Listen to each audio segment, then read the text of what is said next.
When I arrived at the old, abandoned warehouse for another day on the job, I expected the usual grim cleanup. But as soon as I stepped inside, I was struck by the sight of crimson handprints smeared across the walls, forming a chaotic tapestry.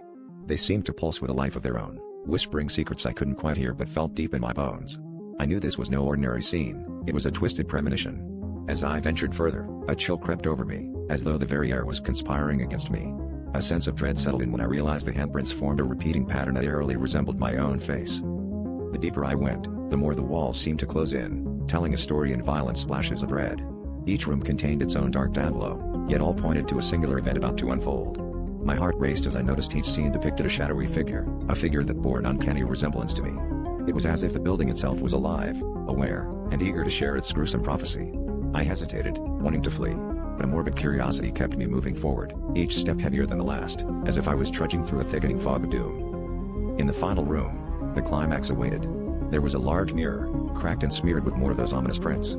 As I approached, my reflection wavered and shifted until it wasn't me staring back, but a monstrous version of myself, grinning with malevolent intent. It was then I understood, the blood on the walls wasn't just a warning but a twisted invitation. I stumbled backward, feeling the weight of the prophecy pressing down on me. The realization hit hard, I was both the victim and the perpetrator in this macabre tale. With horror clawing at the edges of my sanity, I turned to leave, desperate to escape this living nightmare. But the door slammed shut with a force that shook the floor, sealing me inside with my fate. The whispers grew louder, resonating with the rhythmic pounding of my heart. As the lights flickered and died, plunging me into suffocating darkness, I understood that the story was far from over.